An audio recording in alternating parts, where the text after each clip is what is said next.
Hi, I'm Lacy Weston. We all have something in common, challenges. We never know what the person next to us has been through or is going through in their life.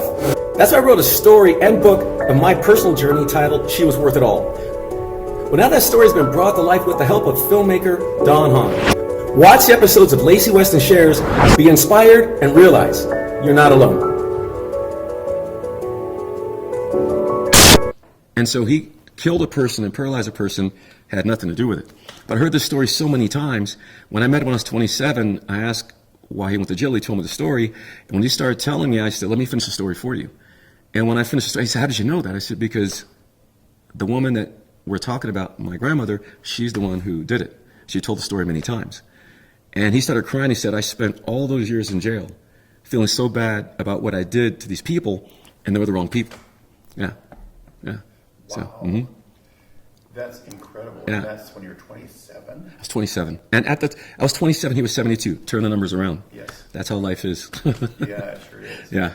It's amazing how those things kind of reveal themselves Right. to you at the right time. That's right. Is the way to put it. That's right. But with all that going on, and so much of your life and your book and your story is when you're 4. I mean, it's surprising most of your book is about That's right. a young age. That's right. That's right.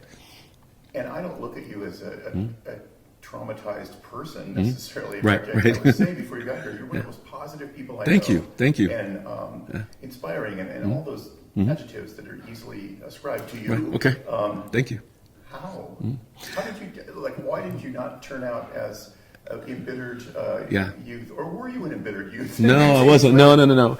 I can tell you. It's interesting. Again, Delmar and Jacques, the two that were a favorite, the way I'd see them behave, I have to use the word hate here. I hated it. I hated it with a passion. I couldn't understand why they acted the way they did. My brother Danny, and I'll go a little deep here. Danny, I used to love butterscotch candy a lot.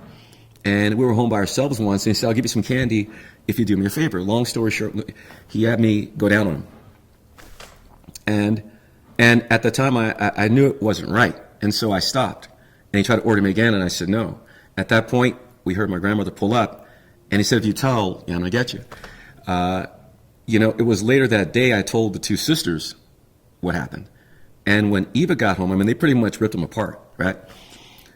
That's why the part in the book is called The Truth. It was because my grandmother got home and asked what happened. Now, the whole neighborhood knew. Miss Sanchez from across the street came over, the Simmons came over, Lady Ruth came over, and they all knew what happened. So my grandmother was embarrassed. So she took me into a room and said, you tell me what happened. She said, did he ask you to do it, or did he tell you to do it? I said, well, he asked me to do it. She said, then you wanted to do it. It's your fault. Right? So to me, that's what truth was. It didn't save me. It made it worse, right? So I realized there were so many times when the other kids are already in school, and they were in a carpool. And so I would be left at home by myself for about a half hour before my grandmother got home.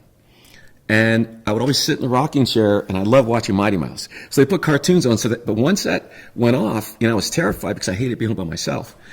There was one day I was sitting in the rocking chair, and I felt this energy all around me that I never felt before.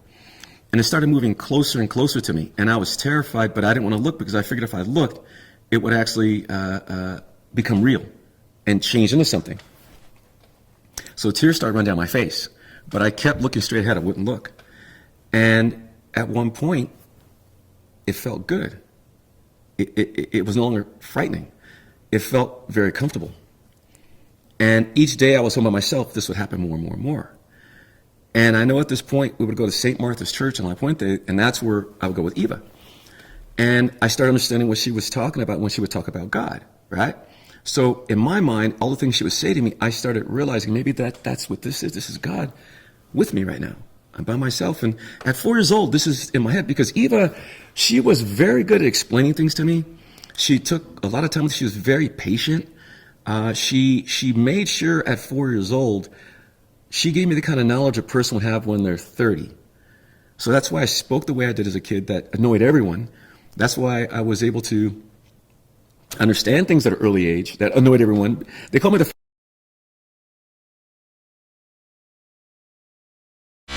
Let's pause just for a second, and I'll email someone just if you're cold. Yeah, please, let's take 5. Yeah, I drink It's great, Lacy, really good. That's no good. Yeah, right. Yeah, I wish I had met him.